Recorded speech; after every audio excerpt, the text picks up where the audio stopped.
Embora todo ser humano, quando sai da barriga da mãe, um bebê, ele abre os olhos, ele começa a enxergar. Não é assim na vida espiritual. É assim na vida natural, mas não é assim na vida espiritual. Não é assim na vida espiritual. Mesmo depois que entregamos a nossa vida a Jesus, o nosso coração a Ele, os nossos olhos, eles se abrem como daquele homem. E nós começamos a ver em uma dimensão. E assim como aquele homem, naquele trajeto, naquele percurso, na medida que ele vai indo, que ele se lava lá no tanque de Siloé, e as coisas vão acontecendo assim na vida do crente. E debaixo dessa palavra aqui, você que chegou hoje com seus olhos fechados aqui, para o reino espiritual, eles vão se abrir nessa noite. Você que está aqui, mas você está numa dimensão que você ainda está enxergando as coisas ainda embaçadas, hoje você vai ver mais claramente.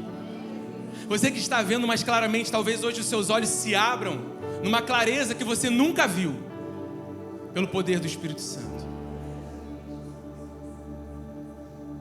Nós precisamos crer no sobrenatural. Ou melhor, para muitos de nós, talvez a palavra não seja nós precisamos crer no sobrenatural. Talvez para muitos de nós a palavra é você tem que voltar a crer no sobrenatural. Porque você já creu um dia de maneira mais veemente, você já andou no poder do Espírito Santo, você já moveu nos dons, mas isso foi se apagando. E aí é Paulo escrevendo para Timóteo, falando: Timóteo, reaviva a chama do dom que há em você.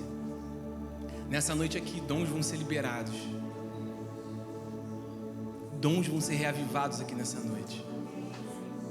E aquele que está cego vai ver, e aquele que está vendo pouco vai ver mais e mais e mais. E essa é a palavra dessa noite. Você pode se assentar. Você pode continuar. Abra sua Bíblia lá no livro de 2 Reis, no capítulo 6. Não perca esse ambiente, irmãos.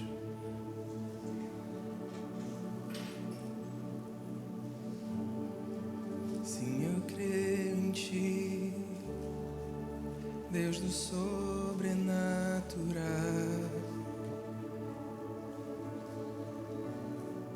Sim, eu creio em Ti.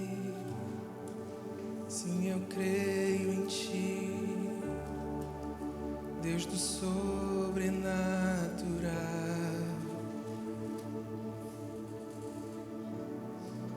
Sim, eu creio em Ti. Sim, eu creio em Ti, Deus do sobrenatural. Essa semana eu estava lembrando.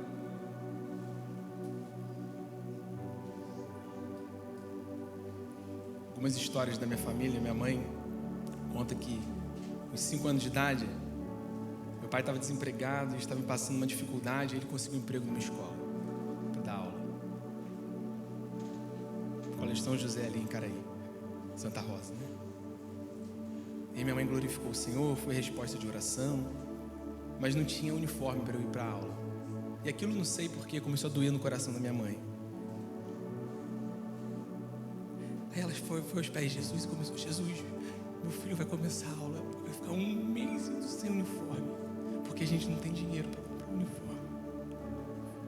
Ai, Jesus, falta 15 dias e meu filho não tem roupa para ir. Eu não sei porquê, irmão, isso doía no coração dela.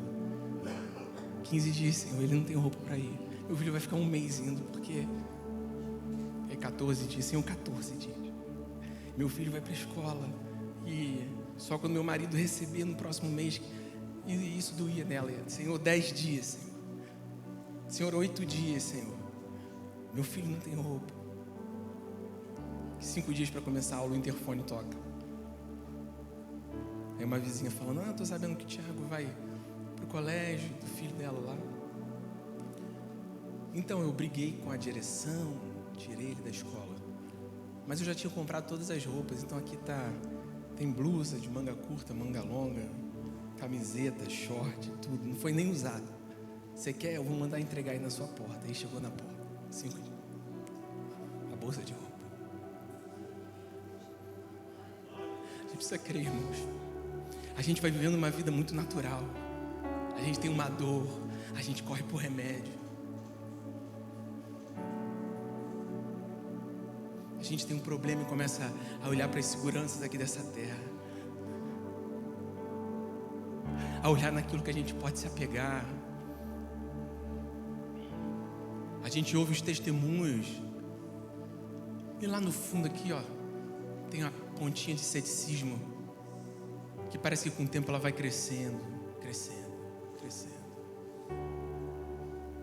Aí a gente ouve um testemunho, por exemplo, como o do pastor domingo passado, sobre os homens que foram fazer o raio-x dele lá. E aí no final o pastor falou: vocês acreditam se vocês quiserem? Porque certamente um e o outro vai lá à ponta do ceticismo. E talvez ela já esteja maior hoje. E ela vai crescendo, crescendo. Precisamos voltar a crer no sobrenatural, irmãos. Com 6 anos de idade, toda vez que eu passo naquele sinal de trânsito eu lembro. Eu fui atravessar ali a Roberto Silveira com minha mãe. A gente estava andando na calçada daquela igreja grande da Porciúncula ali, e ia atravessar para o Campo de São Bento. Eu dei a mão para minha mãe, ela estava na minha direita ou na esquerda, o sinal fechou e a gente foi atravessar diante de Deus. Como eu ouço a minha voz nesse microfone, eu ouvi aqui nesse meu ouvido esquerdo, eu atravessando com minha mãe, eu ouvi: para, eu parei. E depois, né, minha mãe ouviu no ouvido direito dela: para, e a gente parou, igual sem sentido nenhum, no meio da travessia. Vinha um fusquinha, irmãos, amarelo, freando no sinal, uns 15 por hora, nada justificaria aquilo. Em cima dele ele tinha um tablado, uma madeira, e ele veio freando devagarzinho. A gente parou. Quando ele acabou de frear, aquela madeira de cima do Fusca, ela saiu igual um míssil daquele Fusca. Você fez assim, ó, pá! Caiu aqui na nossa frente aqui, ó. Vou falar que nem o pastor: você acredite se você quiser. Eu ouvi o que eu ouvi e eu parei. Minha mãe ouviu o que ouviu e ela parou. Nós precisamos voltar a crer no sobrenatural. Hebreus capítulo 3. Pela fé, nós entendemos que Deus criou o universo de modo que aquilo que se vê, aquilo que é visível, foi feito do que é invisível.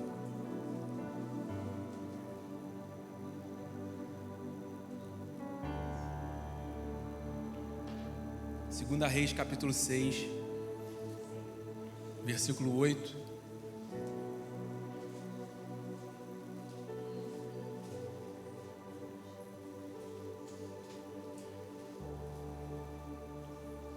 O rei da Síria estava em guerra contra Israel.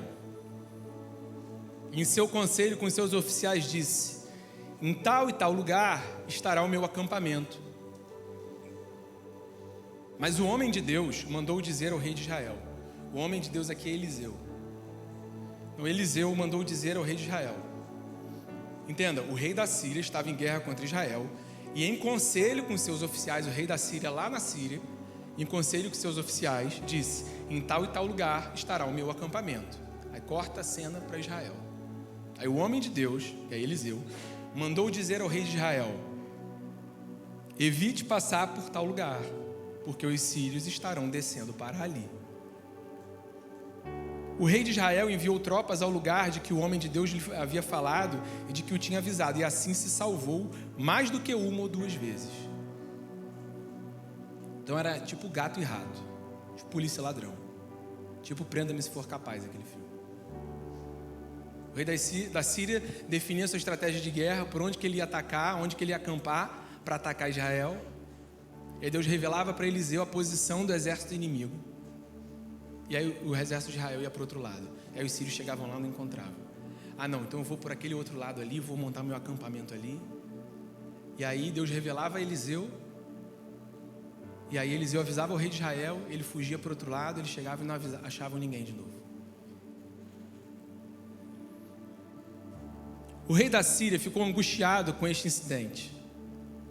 Então chamou os seus servos e perguntou: vocês não vão me dizer quem dos nossos está do lado do rei de Israel? Ele estava achando que tinha um espião, um X9, um informante ali. Vocês não vão me dizer quem do nosso lado está do rei de Israel? Mas um dos servos lhe respondeu: ninguém, ó rei, meu senhor. Mas o profeta Eliseu, que está em Israel, conta ao rei de Israel as palavras que o Senhor fala no seu quarto de dormir.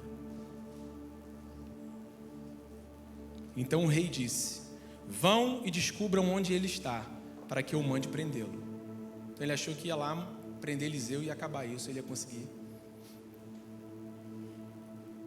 Contaram ao rei: eis que ele, o profeta Eliseu, está em Dotã. Então o rei enviou para lá cavalos, carros de guerra e um grande exército. E eles chegaram de noite e cercaram a cidade. O servo do homem de Deus, então era comum o profeta andar com um moço ou com um servo, com o braço direito, com o ajudante dele. Então o servo de Eliseu, o braço direito que acompanhava Eliseu para onde ele ia, assim como ele era o moço de Elias. Ele era o servo de Elias, ele andava com Elias para onde Elias ia. Então Eliseu tinha um moço também. O servo do homem de Deus levantou-se bem cedo e ao sair, eis que tropas, cavalos e carros de guerra haviam cercado a cidade. Então o moço disse a Eliseu: ai meu senhor, o que faremos? E Eliseu respondeu: não tenha medo, porque são mais os que estão conosco do que os que estão com eles.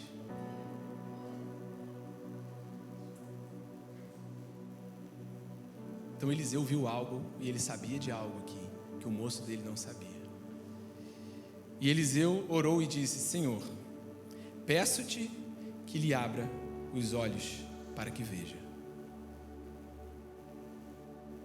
O Senhor abriu os olhos do moço e ele viu que o monte estava cheio de cavalos e carros de fogo ao redor de Eliseu.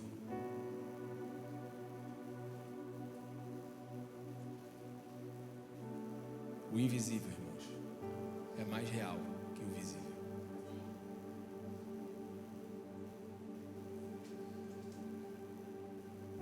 Senhor Deus, nós nos humilhamos debaixo da sua poderosa mão aqui nessa noite, Senhor. Nós clamamos ao Senhor, assim como nós cantamos, assim como essa palavra que o Senhor lembrou o nosso coração, da cura do cego, e assim como o Senhor fez com o servo de Eliseu, abra os nossos olhos aqui nessa noite, Senhor. Assim como Eliseu orou para que o seu moço enxergasse aquilo que ele estava vendo, nós oramos aqui juntos como igreja. Senhor, abre os nossos olhos, para que a gente passe a enxergar, para que a gente volte a enxergar aquilo que a gente já enxergou um dia, Senhor. Abre os nossos olhos espirituais nessa noite, porque o homem espiritual discerne todas as coisas, mas por ninguém é discernido, Senhor. Nós cremos nessa palavra, Senhor. O vento sopra onde quer, ninguém sabe de onde vem nem para onde vai, assim é todo aquele que é nascido do Espírito. Sopra sobre nós aqui nessa noite, Senhor, em nome de Jesus. Amém. Eliseu andava no poder, irmãos. 14 milagres registrados na Bíblia. 7 milagres registrados para Elias. A porção dobrada de fato veio sobre Eliseu. Tem 7 milagres documentados para Elias, tem 14 documentados para Eliseu. Eliseu fez flutuar um machado, afundou no rio, ele fez flutuar um machado. Ele multiplicou o pão para matar a fome de 100 homens. Ele ressuscitou o filho da sunamita. Ele profetizou sobre uma estéril que ela daria a luz e ela teve a luz, e ela deu a luz. Ele revelava a posição do exército inimigo. Ele viu os cavalos e os carros de fogo. Até depois da sua morte, um homem certa vez cai em cima dos seus ossos e é curado da lepra.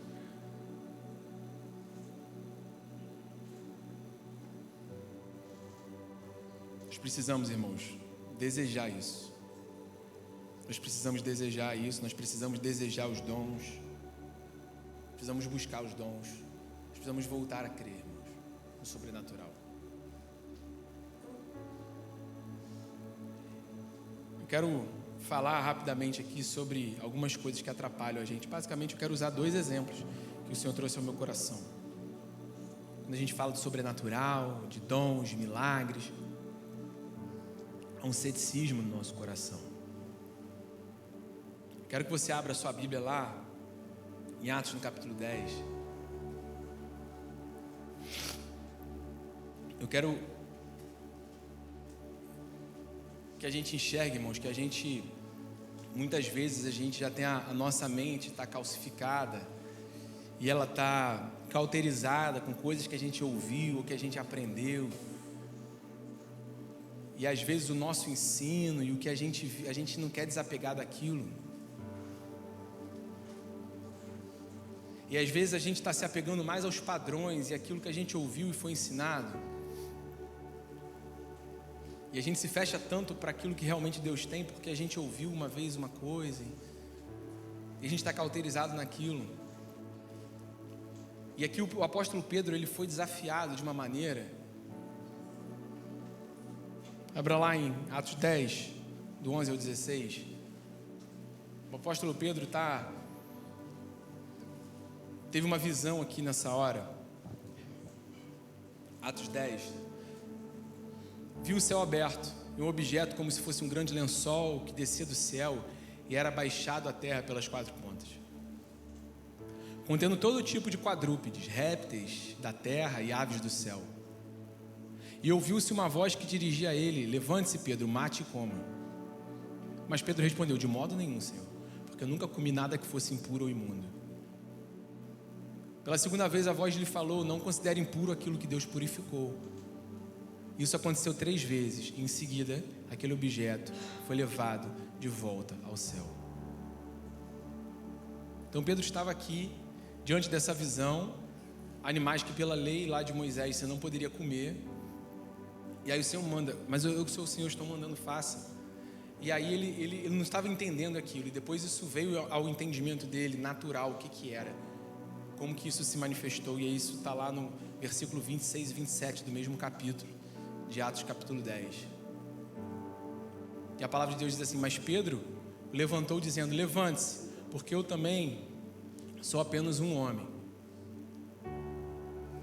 Não é o 26 e 27, não.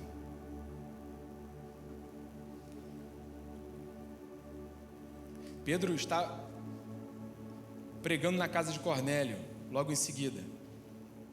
E aí ele vai contar para os irmãos sobre a visão que ele viu. Ele diz assim: irmãos, eu mesmo vi com os meus olhos aquilo. E essa visão estava simbolizando que a palavra e o evangelho não era só para os judeus, mas era também para os gentios.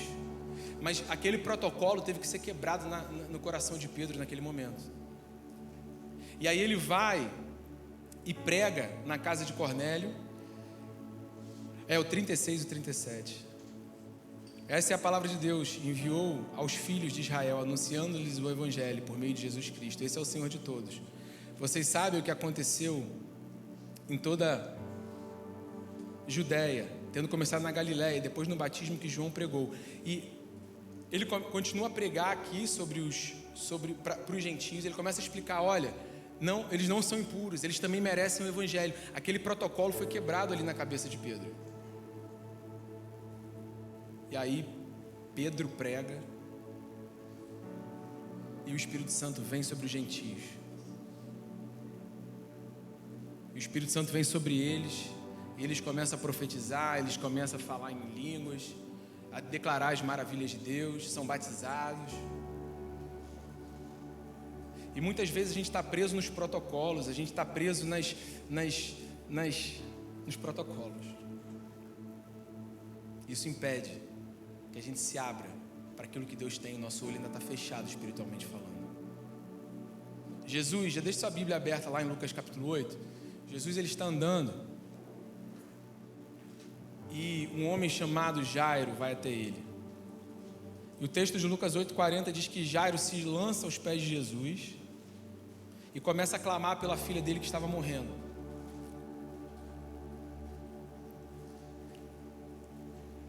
E ele clama ao Senhor pela filha que estava à beira da morte. E aí Jesus fala: tá bom, Jairo, eu vou na sua casa.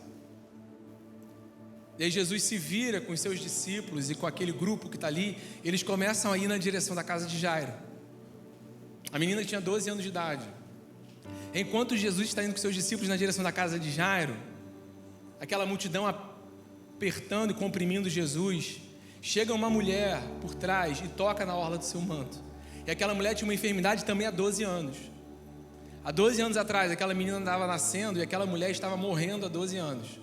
Com uma hemorragia, um fluxo de sangue, uma menstruação que durava 12 anos. E aquela mulher estava fraca. Aquela mulher provavelmente tinha uma anemia, uma extrema fraqueza ali. E o texto diz que ela já tinha gastado tudo que ela tinha com os médicos, mas em vez de melhorar, ela só piorava. E aí quando a gente olha o texto correlato em Marcos capítulo 9, relata uma frase que essa mulher diz. E ela fala: se eu só tocar nele, eu serei curada. E essa mulher falava isso com ela mesma, porque tinha um contexto, irmãos, lá de Levítico capítulo 15. A mulher, durante o seu período menstrual, ela era considerada impura. Então ninguém podia encostar, não podia tocar em nada. Tudo que ela sentasse, deitasse, ficava impuro, até passar o período menstrual. E se você tivesse contato, encostasse, fosse tocado ali, sentasse onde ela estava, deitasse, você estava cerimonialmente impuro. Você tinha que lavar as suas roupas, as suas vestes, até o final da tarde para estar limpo de novo. Só pelo fato de tocar. Então aquela mulher, que pela lei, entenda, era considerada impura, ela toca em Jesus. E aí na cabeça dos religiosos da época e dos fariseus na época, a associação que tinha era o quê? Tocou, então agora ele está impuro. Mas olha a realidade do reino que Jesus veio trazer. Não foi a impureza daquela mulher cerimonialmente impura que contamina Jesus, mas a pureza de Jesus que cura aquela mulher. Então ali não é o impuro contaminando o puro, é o puro curando o impuro. Só que o negócio ficou difícil para Jairo. Lembra que Jesus está indo para a casa de Jairo, mas o texto, os três, isso está em Mateus, isso está em Lucas, isso está em Marcos. Em 2 dos 3 textos mostra Jairo como o chefe da sinagoga. No outro texto diz Jairo, um dos principais da sinagoga. Jairo ensinava sobre isso, Jairo sabia sobre Levítico, Jairo sabia sobre a lei. Jairo provavelmente ensinava isso, sabia disso. E uma mulher com fluxo de sangue, impura, toca em Jesus. E agora Jesus fala: Jairo, vamos lá na sua casa. E aí?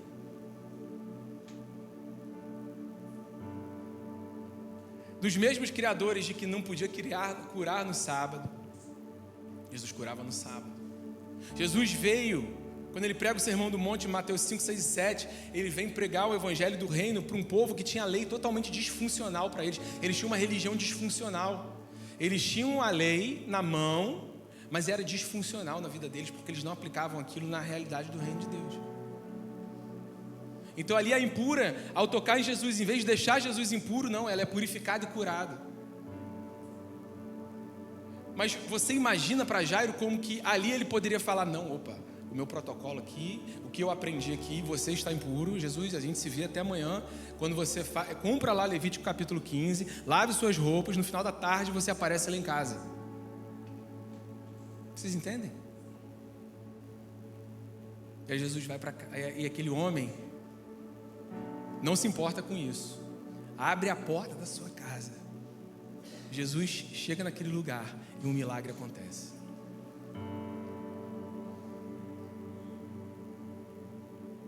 O ceticismo, irmãos, vai os protocolos que vão aprisionando a gente, falácias, vão tornando a gente já naturalmente, nosso coração já é de pedra. Jesus transforma o nosso coração, mas a natureza ruim, adâmica, está aqui ainda. Dentro de nós milita carne e espírito. Carne é o que? A natureza humana. É onde tem falta de fé, é onde tem variação, é onde tem ceticismo, racionalismo. E o ceticismo vai crescendo, e a gente vai se apegando aos nossos protocolos. E Jesus quer entrar na nossa casa para operar um milagre na nossa vida, através de nós, e a gente está preso. O que vão pensar de mim se eu pedir para orar por aquela pessoa? que vão pensar de mim se eu for lá na frente receber oração? O que eu vou pensar? O que vão pensar de mim se... Irmãos, a nossa mente não aceita. Ela não aceita. Tente lembrar, resgate aí na sua memória as vezes que você tomou atitudes ousadas em Deus, de orar para o enfermo, de dar uma palavra para alguém que você não conhecia na rua ou dentro da igreja, uma coisa que não fazia sentido nenhum. A sua mente, ela não aceita. A sua mente quer dizer que você está maluco. É ou não é? Eu lembro uma vez, irmão, eu estava aqui na primeira fileira, na igreja que a gente fez parte há uns anos atrás, muitos anos atrás, e estava no momento do louvor, e tinha uma irmã que estava ministrando louvor, e eu olhei para ela, e veio no meu coração assim, ó, Deus está tocando no lado direito do ventre dela. Aí eu falei, mas que negócio é esse? Que eu vou chegar para uma pessoa e falar, Deus está tocando no lado direito do seu ventre? A mente não aceita, irmãos. Não aceita. Só que aquilo ficou dentro do meu coração. E a gente tem medo de mover no dom aqui dentro da igreja, mas o lugar para a gente mover em primeiro lugar no dom é dentro da igreja. O lugar da gente errar é aqui dentro da igreja. Ninguém vai pregar ninguém numa cruz ali, porque é aqui dentro da igreja, irmãos. Aquilo ficou no meu coração, não falei, porque minha mente não deixava, porque minha mente estava, que vai falar o quê? Que tocou no lado da barriga, o que tem a ver? E eu não falei. Uns meses depois, eu encontrei esse casal lá na igreja deles, e aí estava no louvor, de novo eu lembrei daquilo, ó, tocar no lado direito do ventre. Aí eu falei, tá bom. Aí eu fui lá, achei meu marido dela, falei, cara, Júlio, eu tive essa impressão lá em Niterói, agora aqui na Penha, tocando no lado direito, não sei se faz sentido para vocês orem. Ele, amém, irmão, vamos orar.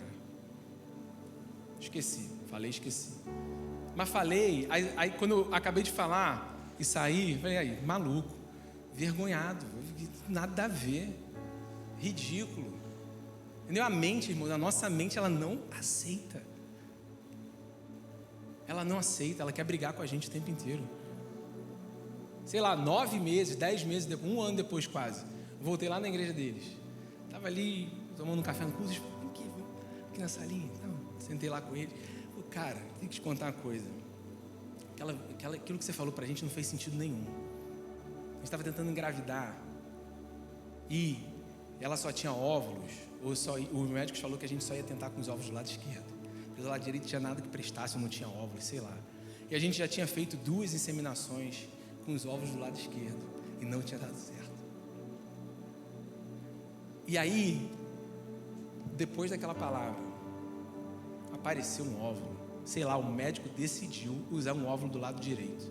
Por isso que pra gente não fazia sentido nenhum, porque a primeira coisa nas consultas que o médico falou é esquece, a gente vai tentar tirar tudo do lado esquerdo. E aí a gente tentou, o médico pegou o óvulo do lado direito e ela está grávida. Mas o que eu quero trazer aqui, irmãos, não é isso, um milagre, que maneiro. Eu quero trazer esse aspecto de que a nossa mente não aceita. A nossa mente quer controlar. A nossa mente, ela, diante de incerteza, ela se fecha.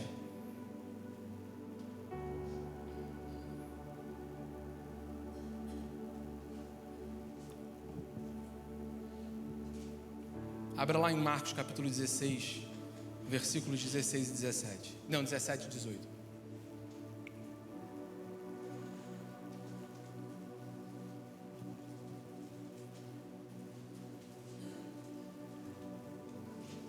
Estes sinais acompanharão aqueles que creem. Em meu nome expulsarão demônios, falarão novas línguas, pegarão as serpentes. Se beberem alguma coisa mortífera, não lhes fará mal. E se impuserem as mãos sobre os enfermos, eles ficarão curados. Esses sinais seguirão os que creem. Estou estudando Coríntios agora. Aí Paulo está escrevendo aos Coríntios, logo no capítulo 1 e 2. Quando eu fui no meio de vós, eu não fui com palavras de persuasão, de sabedoria, mas eu fui com demonstrações de poder. Demonstrações de poder. Porque nisso consiste o Evangelho, em poder do Espírito Santo.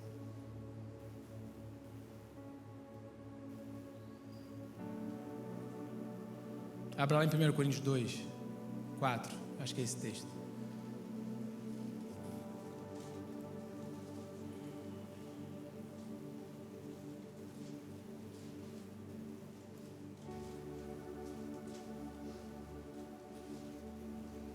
A minha palavra e a minha pregação não consistiram em linguagem persuasiva de sabedoria, mas em demonstração do Espírito e de poder.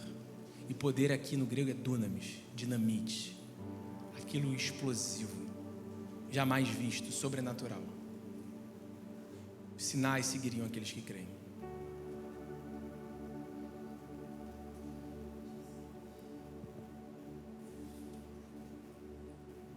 Eu olho para Pedro e João subindo ao templo na hora terceira. Em Atos capítulo 3, 4, por ali. 3, né? Aí tem um aleijado na porta. E aí eles olham, 3. Um aleijado na porta, eles olham, não tenho prata nem ouro, mas o que eu tenho eu te dou, levanta, pega a sua cama e anda. E aquele homem deu um pulo, pôs-se de pé. A questão é que a igreja nos tempos de hoje, ela tem prata, tem ouro, ela vai crescendo, ela vai tendo coisas, luzes, fumaça, ar-condicionado, templos gigantescos, 5 andares, microfone de ouro e tudo, mas onde está o poder? Mas na igreja primitiva não tenho prata nem ouro, mas o que eu tenho eu te dou, em nome de Jesus Cristo, levanta e anda. Movendo o poder do Espírito Santo precisa voltar para o meio da igreja, e a gente precisa acreditar nisso. E muitas vezes o novo convertido dá banho na gente.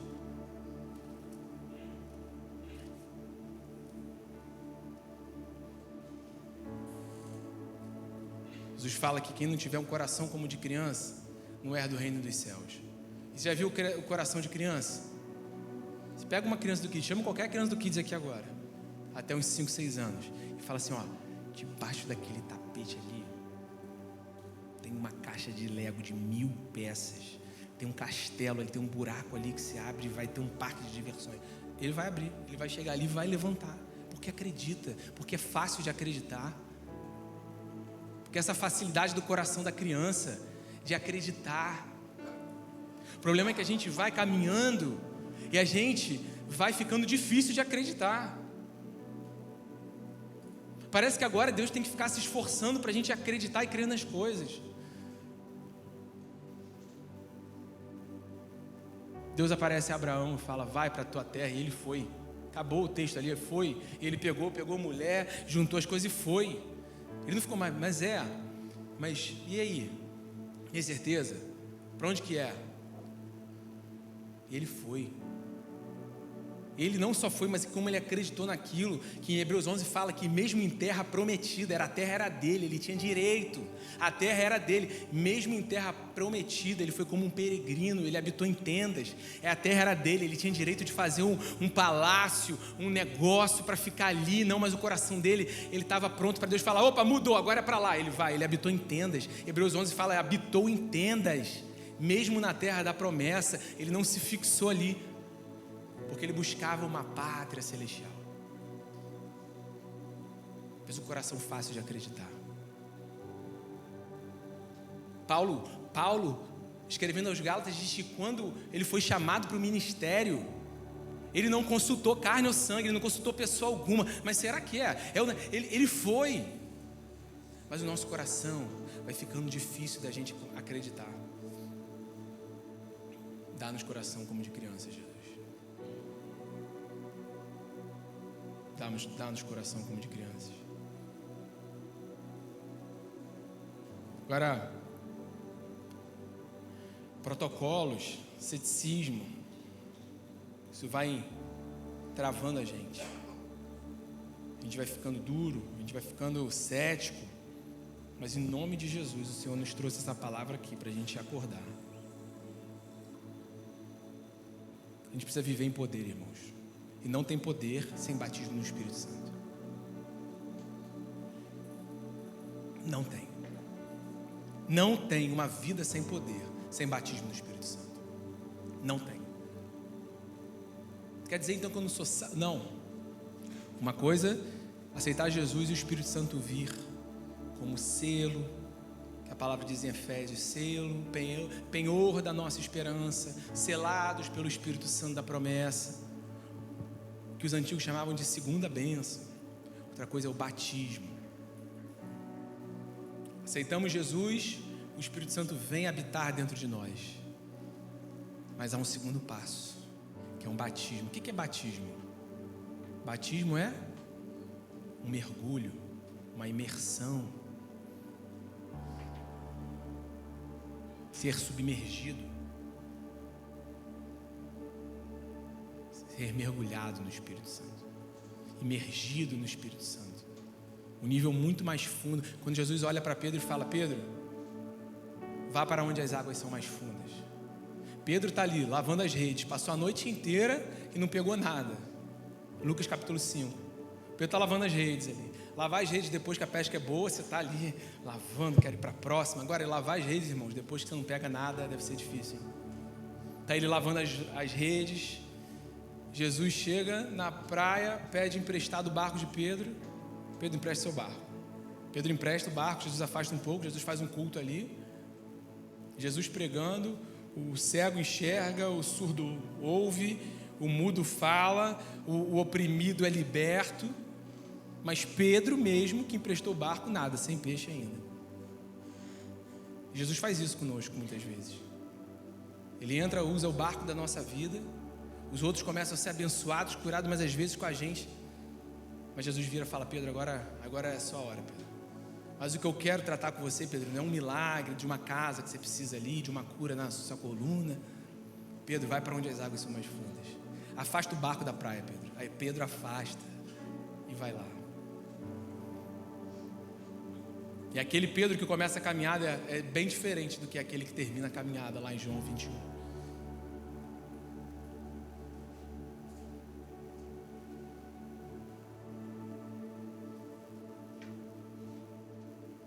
A gente vai se apegando, irmãos. A gente vai se afastando do poder de Deus quando a gente devia mover no poder de Deus. A gente precisa do mergulho no Espírito Santo, do batismo. Abra lá em Atos capítulo 1. No versículo 8.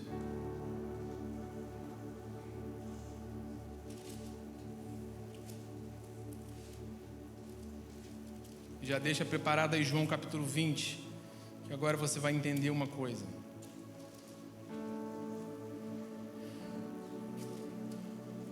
Então os que estavam reunidos com Jesus lhe perguntaram: será que este tempo que o Senhor irá restaurar o reino de Israel? Jesus respondeu: não cabe a vocês conhecer os tempos ou épocas que o Pai fixou pela própria autoridade, mas vocês receberão poder ao descer sobre vocês o Espírito Santo.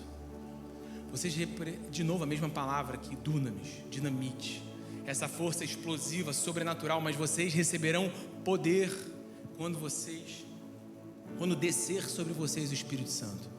E aí muitos erradamente leem isso, acham que Jesus está falando sobre o Espírito Santo que vem morar na gente quando a gente levanta a mão e aceita Jesus. Não, os discípulos aqui já tinham o Espírito Santo habitando dentro deles. Abra lá em João capítulo 20. Aqui, irmãos, não é a vinda do Espírito Santo para selar para a salvação. Abra lá em João capítulo 20, versículo 22. Os discípulos estão com medo, trancados dentro da sala. Jesus atravessa a porta e Jesus vê eles com medo, fala ali com eles, tem uma conversa com eles, ele diz assim, e havendo dito isso, soprou sobre eles e disse-lhes: recebam o Espírito Santo. Então ali em João 20, eles recebem o Espírito Santo.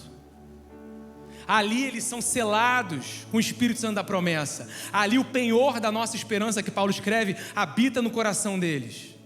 Ali o Espírito Santo que convence o homem do pecado, da justiça e do juízo, entra no coração deles e soprou-lhe sobre eles e disse: recebam o Espírito Santo. E o Espírito Santo entra na vida deles, assim como entrou na minha e na sua vida quando nós fizemos aquela oração, entregamos a nossa vida a Jesus naquele dia. Mas aí o próprio Jesus ali no capítulo 1 de Atos, isso é depois, algumas semanas depois, fala assim: mas vocês receberão poder quando descer sobre vós o Espírito Santo. Ora, o Espírito Santo já estava ali dentro. Jesus está falando do batismo.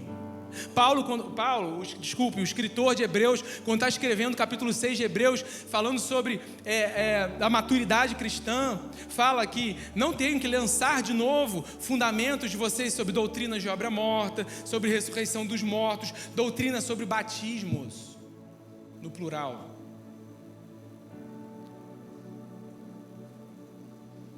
Paulo chega na igreja de Éfeso, em Atos capítulo 16 ou 17, e aí encontra um homem lá, que no capítulo anterior, quando você lê, Apolo era o cara, sabia de tudo da teologia, sabia de tudo da doutrina.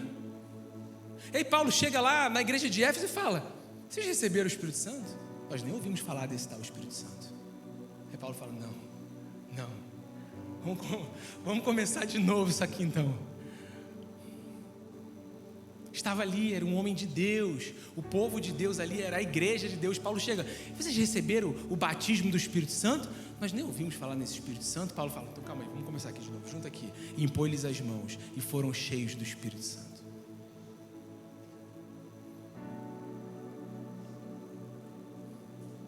O próprio João Batista fala: haverá outro que é muito maior do que eu, do qual eu não sou digno de desatar as sandálias, mas ele os batizará com o Espírito Santo e com fogo. Quando Paulo está pregando a Apolo na igreja de Éfeso, ele fala: João, o batismo de João, de águas, é um batismo para arrependimento, mas tem um segundo batismo, irmãos, o batismo no Espírito Santo, que quem faz é Jesus. E o próprio João, aquele que, voz do que clama no deserto, ele aponta: mas virá um que é maior do que eu batizo com água para arrependimento, mas ele vos batizará com o Espírito Santo e com fogo. E a igreja precisa de poder. Atos 1:8, como nós lemos, bota de novo aí, por favor. E vocês receberão poder ao descer sobre vocês o Espírito Santo, e serão minhas testemunhas, tanto em Jerusalém, como na Judéia, como em Samaria. E aí corta para Atos capítulo 2, versículo 1 e 2. E estavam todos reunidos, os 120 no mesmo lugar, perseverando em oração. Ao cumprir-se o dia de Pentecostes, estavam todos reunidos no mesmo lugar. E de repente veio do céu um som como de um vento impetuoso, e encheu toda a casa onde estavam sentados. E apareceram distribuídas entre eles línguas como de fogo, as quais pousaram sobre cada um deles. E todos ficaram cheios do Espírito Santo. Cheios do Espírito Santo. Aqueles que já tinham o Espírito Santo, lá em João capítulo 20, agora estavam cheios, batizados, mergulhados no Espírito Santo. E começaram a falar em outras línguas, segundo o Espírito lhes concedia que falassem.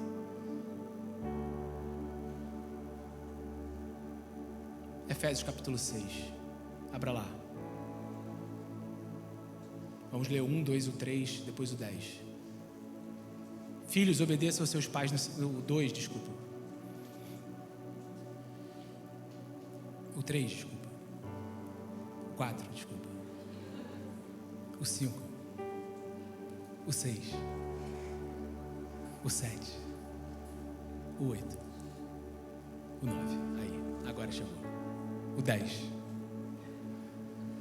Quanto mais sejam fortalecidos no Senhor e na força do seu poder. Sejam fortalecidos no Senhor e na força do seu poder. Versículo 11. Vistam-se com toda a armadura de Deus, para poderem ficar firmes contra as ciladas do diabo. Porque a nossa luta não é contra o sangue e a carne, ou seja, contra pessoas, mas contra os principados e as potestades, contra os dominadores desse mundo tenebroso, contra as forças espirituais do mal nas regiões celestiais. 13. Por isso peguem toda a armadura de Deus, para que vocês possam resistir no dia mau, e depois de terem vencido tudo, permanecerem inabaláveis. Portanto, fiquem firmes, cingindo-se com a verdade, vestindo a couraça da justiça. Tenham os pés calçados com a preparação do evangelho da paz, segurando sempre o escudo da fé, com o qual poderão apagar todos os dardos inflamados do maligno. Usem também o capacete da salvação e a espada do Espírito, que é a palavra de Deus. E o 18, orem no Espírito, com todo tipo de oração e súplica. Orem no Espírito. O que é orar no Espírito? É eu fechar o olho, orar, me sentir espiritual, arrepiar? Não, orar no Espírito é a oração em outras línguas. Lá em Judas 20, se não me engano, só tem um capítulo Judas, né? Então acho que é Judas 1, 20. Ele vai falar sobre isso, sobre a oração em línguas. Paulo lá em 1 Coríntios 14 vai falar sobre oração em outras línguas. Orar no Espírito, irmãos, é uma outra ferramenta muito importante. Não estou falando que batismo no Espírito Santo é só para quem ora em línguas, não é isso. Mas a Bíblia, se tem um dom que a Bíblia ressalta, são dois: profecia e oração em línguas. E por que eu estou falando especificamente desse dom? Porque é difícil de acreditar para muitos. É o talvez que feche mais a nossa mente. Mas em nome de Jesus, nessa noite sua mente vai se abrir.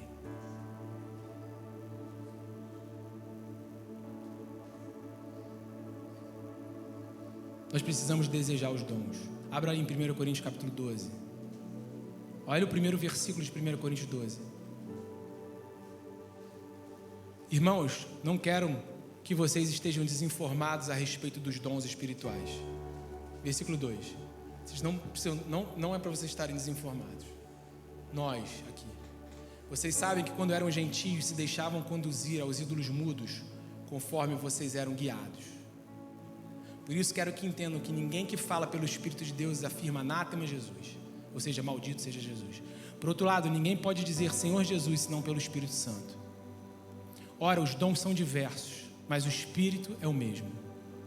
E também há diversidade nos serviços, mas o Senhor é o mesmo. E há diversidade nas realizações, mas o mesmo Deus é quem opera tudo em todos. A manifestação do Espírito é concedida a cada um visando um fim proveitoso. Porque a um é dada mediante o Espírito a palavra de sabedoria. A outra é dado pelo mesmo Espírito a palavra de conhecimento. A um é dada no mesmo Espírito a fé. Não fé para salvação aqui. Isso é um dom. Não é fé para salvação. Isso aqui é fé para maravilhas. A outro no mesmo Espírito dons de curar. A outro operações de milagres. A outro profecia. A outro discernimento de espíritos. A um é dada a variedade de línguas e outro capacidade para interpretá-las. Mas um só e o mesmo Espírito realiza todas essas coisas, distribuindo-as a cada um individualmente, conforme Ele quer. Quando a gente olha para a igreja primitiva, quando a gente olha para a vida dos discípulos, quando a gente olha para a vida dos santos de Deus aqui a partir de Atos capítulo 1, a gente vê esses dons fluindo com liberalidade no meio da igreja. A gente vê a igreja de Coríntios se movendo nos dons, de modo que no capítulo 1 de Coríntios, capítulo 1, versículo 1, Paulo diz que para aquela igreja não faltava dom nenhum. Paulo não proíbe dom nenhum aos coríntios, ele coloca em ordem aquilo que estava fora de ordem, mas ele não proíbe os dons. Então isso, meus irmãos, de proibir dom, não pode falar em língua na igreja, não, os dons foram para um tempo, não é para um tempo não.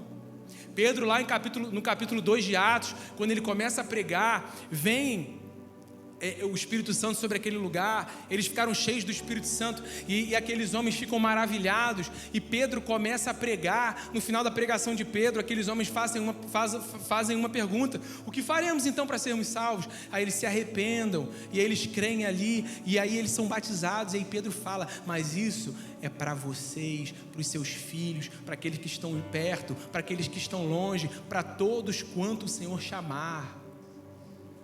Não foi restrito para aquela época. Falando para o pessoal daquela época, ele estava falando, são para vocês, para os seus filhos, para aqueles que estão perto, ou seja, para vocês dessa época, para aqueles que estão longe, ou seja, para nós, a igreja de hoje, de 2026, para aqueles que estão perto aqui no ano 5 depois de Cristo, no ano 70 depois de Cristo, e para aqueles que estão longe, lá para a igreja Shalom em 2026, lá para a igreja brasileira em 2026, e para todos aqueles o quanto o Senhor chamar. E receberão poder quando receberem o Espírito Santo.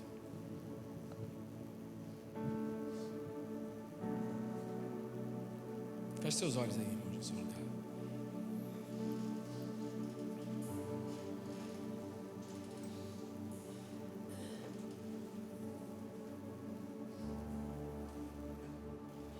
Nós cremos, Senhor, no sobrenatural.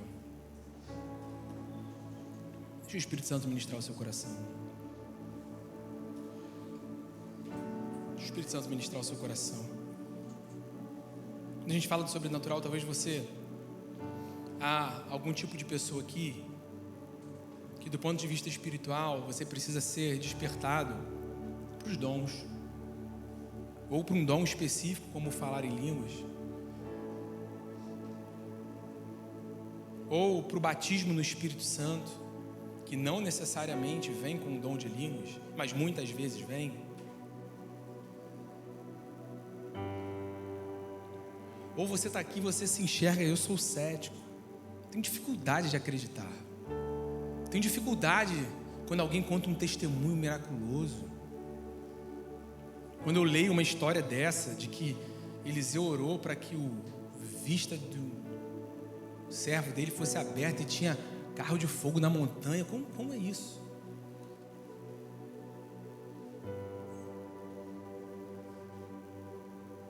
Mas o Senhor vai trazer resposta ao seu coração hoje, pela misericórdia dele.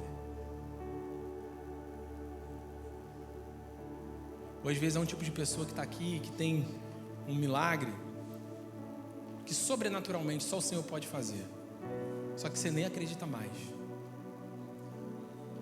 Ou você que está vendo a gente aí, nem acredita mais, você já se entregou, você já está confiando mais no remédio, você já aceitou que você vai morrer disso, seu pai morreu disso, sua mãe morreu disso, você já aceitou. Ou veio lá o diagnóstico naquele papel e você simplesmente aceitou aquilo. Você chegou até a orar, pedir a Deus, pediu uma, duas, não aconteceu e você aceitou.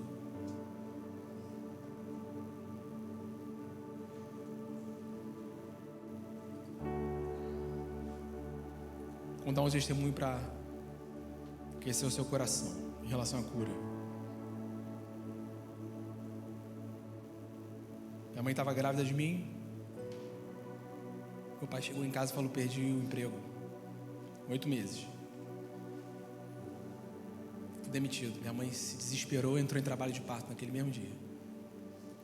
Se você olhar para mim, se quiser, olhe. Se quiser, fique de olhos fechados. Se quiser se ajoelhar, vir aqui. Minha mãe entrou em trabalho de parto. Ela era professora. Ela estava com umas coisas, um petigo no corpo. Não sei se isso passou para mim. Sei lá. Sei que nasci mal, não respirava, pneumonia nos 2 pulmões, rapidamente evoluiu para uma infecção generalizada. Aí tinha um problema no sangue e a médica tive que começar a fazer transfusões de sangue ali, recém-nascido. Fiz 2 transfusões ali na UTI.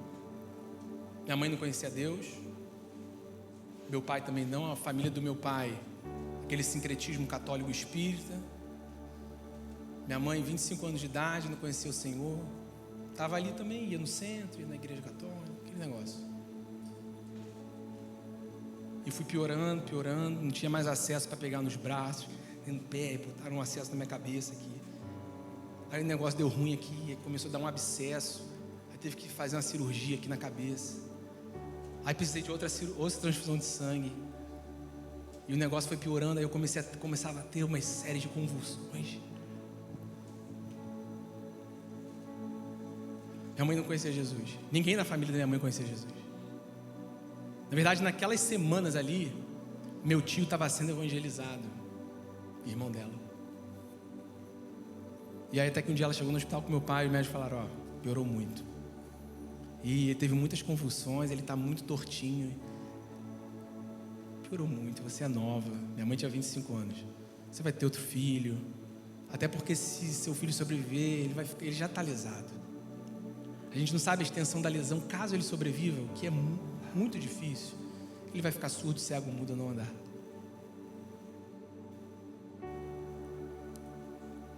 Minha mãe tinha perdido um filho já de 2 aninhos de idade.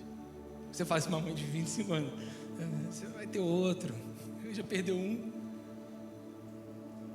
De maneira trágica. Já teve que enterrar na semana do aniversário de 2 anos.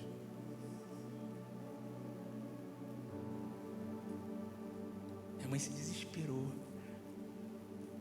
Desceu ali pra frente do hospital chorando assim, ó. Aí ela falou que apareceu na frente dela um médico, enfermeiro, sei lá, tudo de branco. Você está chorando? Ela falou, meu filho está desenganado. Aquele homem virou para ela e falou assim, você crê em Deus? Ela falou, creio. E ela nunca tinha entrado numa igreja na vida dela. Então ele viverá. A mãe falou que enxugou as lágrimas assim. Aquele homem sumiu. E aquilo foi a semente de fé que Deus apareceu ali para ela, para gerar no coração dela, porque tinha uma amiga da faculdade, na época, que era próxima a ela, e ficava, Sônia, por que você está assim? O que foi? Meu filho está desenganado, meu filho não vai sobreviver. Ela falava, Sônia, Jesus curou meu filho. Da mesma forma que Jesus curou meu filho, Ele pode curar o seu filho também. Não sei se Ele vai fazer, mas Ele pode curar seu filho. E aí isso ficou no coração da minha mãe. Aí aconteceu isso nesse dia. Aí ela foi sozinha ao hospital de noite, ela voltando para casa, a gente morava ali na pracinha do ringue. Aí ela voltando, ela viu uma igreja evangélica aberta. Igreja El Shaddai ali, do pastor Sandoval. Nunca entrou numa igreja evangélica na vida dela. Primeira vez que ela entra na vida dela, numa igreja evangélica. Ela entrou, sentou no último banco. Estava no meio do louvor, todo mundo louvando. Aí ela baixou a cabeça e falou, Deus, se você existe mesmo. Se Deus que minha amiga fala, se você existe mesmo, cura meu filho. Ele é o único que eu tenho, eu já perdi um. E se você curar meu filho, eu vou criar ele na sua casa. Aí sem saber, ela fez a oração de Ana, né? Você cura ele, que eu vou devolver ele para você. A irmã, o nome dela era irmã Eliane, ela estava fazendo louvor. E ela falou assim, foi instantâneo. Minha mãe orou isso lá no último banco quietinha. Falou, para a música. Para a música. Tem uma mãe aqui, clamando por uma criança branca, recém-nascida. Eu estou vendo a mão de Deus sobre a cabeça dele. E vai até os pés e volta. Jesus está curando seu filho para a glória de Deus. Quem é essa mãe? Quem é essa mãe? Jesus está curando seu filho agora. Minha mãe levantou e saiu da igreja, correndo. Corta aqui o parênteses do que eu estava falando. Como que é a nossa mente. Imagina para essa irmã falar aquilo, né? Olha só, ela entregou ali. Cadê a mãe? Não teve mãe naquele dia. A mãe foi embora da igreja. Por isso que, para mover no dom, irmãos, é preciso de fé. Você precisa de fé. Eu preciso de fé. E é dado pelo Espírito. A gente precisa ter fé. Minha mãe voltou. Fulana, eu fui na igreja, aconteceu isso. Será que era para mim? Tinha outras mulheres lá. Falou, Sônia, foi para você. Faz um voto com Deus. Você não... Ela, tá bom, Deus, se for para mim mesmo, meu filho vai sair do hospital num sábado. O tempo foi passando, miraculosamente eu fui melhorando. E aí chegou numa quarta-feira, eu tive alta. Minha mãe chegou a ficar triste, que ela falou. Virou a esquina do hospital, comecei a ter outra convulsão, ficar roxo. Aí volta para o hospital. Aí internei de novo na quarta-feira. Logo que saí, chegou no sábado. Hoje vai ter alta. Aí eu tive alta, glória a Deus.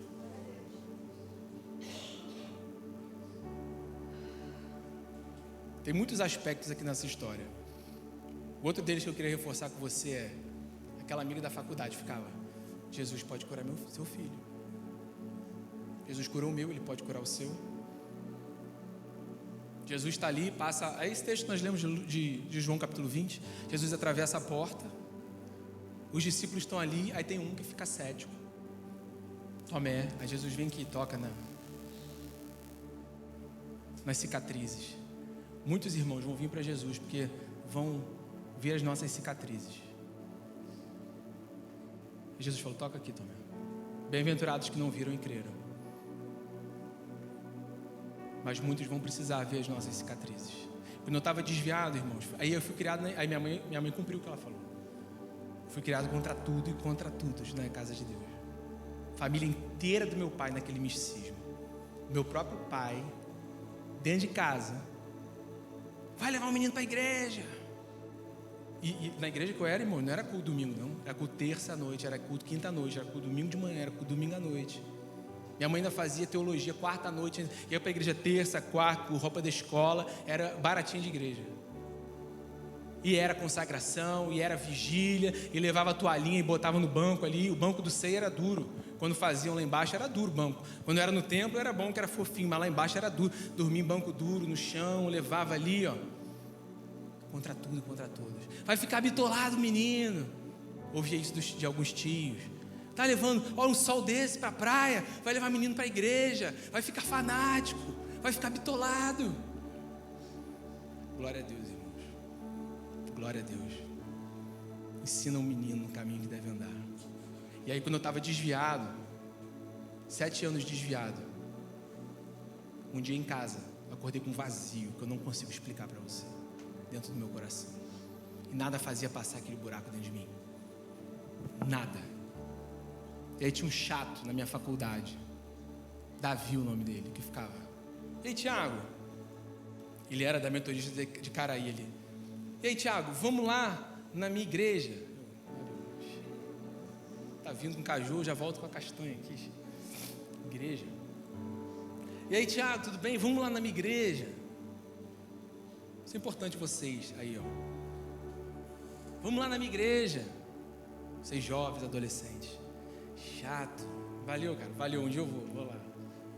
Me chamando há mais de um ano. Nesse dia que eu acordei com aquele buraco dentro do meu coração, o dia foi passando, aquilo só foi aumentando. Aí eu cheguei a uma conclusão perto das 5 da tarde. Pode ser a falta de Deus. Para quem que eu liguei? E aí, Davi? Hoje tem célula na sua casa. Aí ele me chamava para ir para a célula na casa dele. Vamos lá na minha célula. Vamos lá na minha casa, na célula. Falei: Davi, hoje tem célula na sua casa? Tem célula na minha casa não, mas tem culto na minha igreja. E aí eu entrei naquela igreja ali, numa culto de quarta-feira. Passei da porta, consegui chegar ali na metade da igreja. Caí de joelho ali e falei: Jesus, toma minha vida, Jesus. Toma minha vida. Nós temos que falar, irmãos.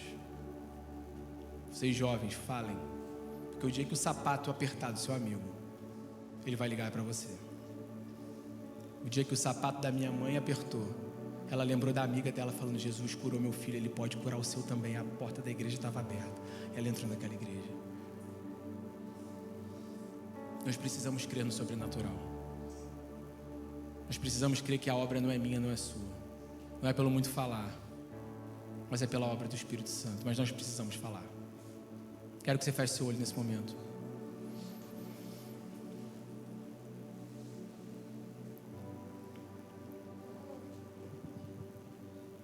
Sim, Espírito Santo, nós te damos lugar aqui nessa noite.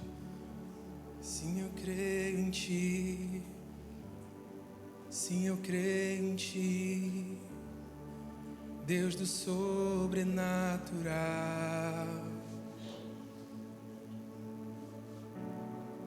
Sim, eu creio em Ti. Sim, eu creio em Ti, Deus do sobrenatural.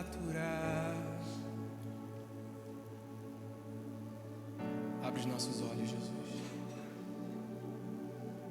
Abre os olhos da Tua igreja aqui nessa noite, Senhor, para ver aquilo que nós precisamos ver, Senhor, para enxergar aquilo que nós precisamos enxergar.